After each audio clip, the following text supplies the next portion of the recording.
Right news and details. బీహార్లోని పూర్నియాలో పట్టపగలు అతిపెద్ద దోపిడీ జరిగింది. ఆయుధాలు ధరించిన దొంగలు తనిఖ్ షోరూంలో ప్రవేశించి 25 కోట్ల రూపాయల విలువైన బంగారు నగలు వజ్రాలను దోచుకుపోయారు.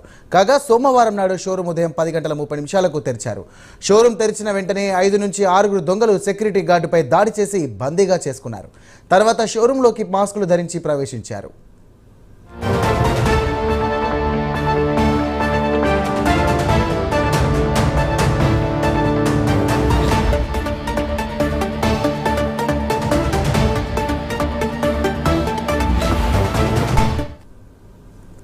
షోరూంలో ప్రవేశించిన వెంటనే కస్టమర్లకు సిబ్బందికి తుపాకీ చూపించి బెదిరించారు. మొత్తం 25 కోట్ల విలువ చేసే బంగారు నగలతో పాటు వజ్రాలు, నగదును దోచుకెళ్లారు. సీసీటీవీ ఫుటేజ్ని బట్టి చూస్తే ఆయుధాలు ధరించిన దొంగలు కస్టమర్లను, సిబ్బందిని చేతులు పైకి ఎత్తాలని ఆదేశించారు. తర్వాత ఒక పద్ధతి ప్రకారం దొంగలించిన సొత్తును బ్యాగులలో నింపుకొని అక్కడి నుంచి పరారయ్యారు.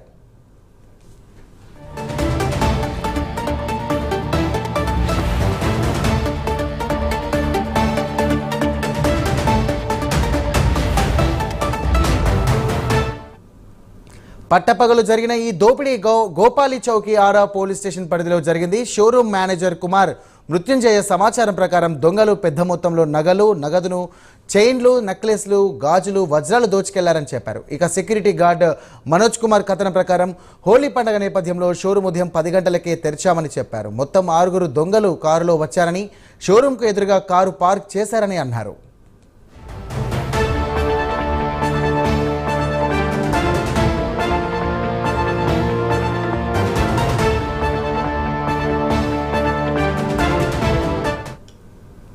అయితే షోరూం పాలసీ ప్రకారం 4 కంటే ఎక్కువ మందిని షోరూంలోకి అనుమతించమని చెప్పారు. దీంతో తాము 2 చొప్పున షోరూంలోకి పంపించామని చెప్పాడు.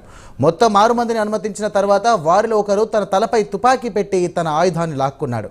తనపై దాడి కూడా చేశాడని, వెంటనే షోరూంలోకి వెళ్లి నగలు, బ్యాగులతో నింపుకున్నారని వివరించాడు.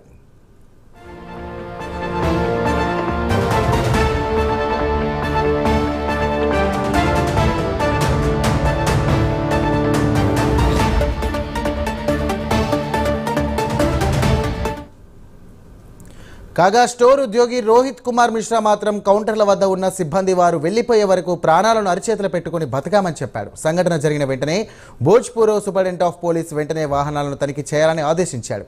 సీసీ ఫుటేజీల పాటు దొంగల ఫోటోలను జిల్లా పోలీసు వాట్సాప్ గ్రూపులో పెట్టారు. అయితే 6 అనుమానాస్పద వ్యక్తులు 3 మోటార్ సైకిళ్లలో డోరిగింజ్ వైపు వెళ్లారని పోలీసులు సమాచారం అందింది.